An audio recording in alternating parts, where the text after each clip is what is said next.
is the staff orientation for the communication with grantees during the grant application review process policy. Brought to you by the Office of Grants Policy and Operations. The policy can be found on CNCS SharePoint. This orientation will provide a high-level look at the policy, helping ensure everyone at CNCS has a shared understanding of the policy put in place to preserve the integrity and efficacy of our grant application review process. In that vein, we'll explore the purpose of the policy, its scope, rationale, and how it is implemented.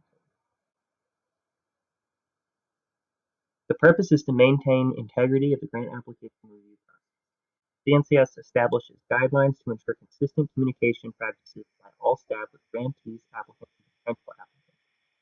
This ensures applicants do not receive an unfair advantage based on their relationship with CNCS staff, possibly gaining access to information not available to the general public.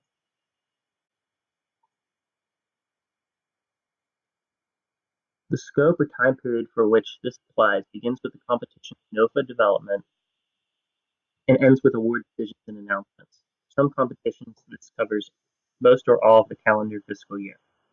Applicable to all CNCS staff for all competitive grant reviews, including the Office of the CEO. Does not apply to continuations, non-competitive grants and awards, including this cost share, MOUs or agreement, or NCCC sponsored agreements.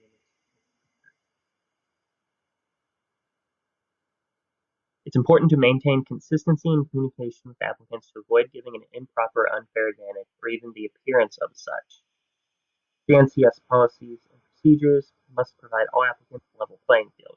Inquiries to this end could affect competition integrity and result in external questioning and legal challenges. CNCS wants to ensure integrity and prevent questions and challenges that could impede or halt the timely execution of the grant application review process. Implementation of the policy involves how we interact with existing grantees, interact with applicants or potential applicants, understanding how to document communications, and knowing what staff may not communicate to applicants. Staff should continue to support current grantees. Existing grants should continue to be managed in accordance with applicable laws and regulations. Standard check-ins may occur during GARP. Meeting subject matter may remain on the grant in question, not their application. In fact, staff may not discuss the pending applications at all in these scenarios. This can be a difficult balancing act. We do not want to shut down communication, but we must restrict it to only the current grant and not future or potential grants. Staff must base their communications on standardized publicly available materials such as notice, training and technical assistance, FAQs, and referring to the National Service Hotline. Staff should refer to standard documents as much as possible and may explain them if necessary.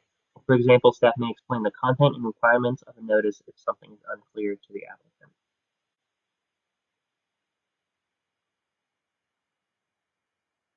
Outreach is conducted equally to all eligible organizations. CNCS may conduct targeted number, quantity, and quality of applications for underrepresented focus, priority populations, and geographical representations, such as reaching out to rural areas or potential tribal applicants.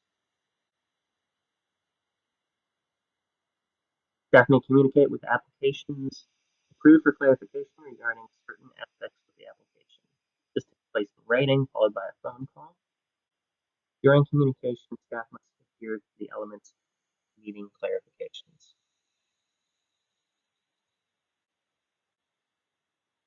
Each program may establish their own process for communication process.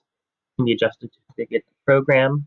For example, a large competition may differ from a small competition.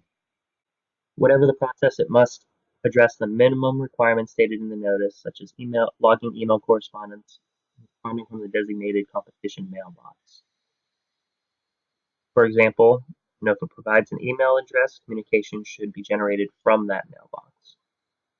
The reason for designated a competition mailbox is that this is an easy way to make sure all correspondence is documented and easily referenced and is consistent.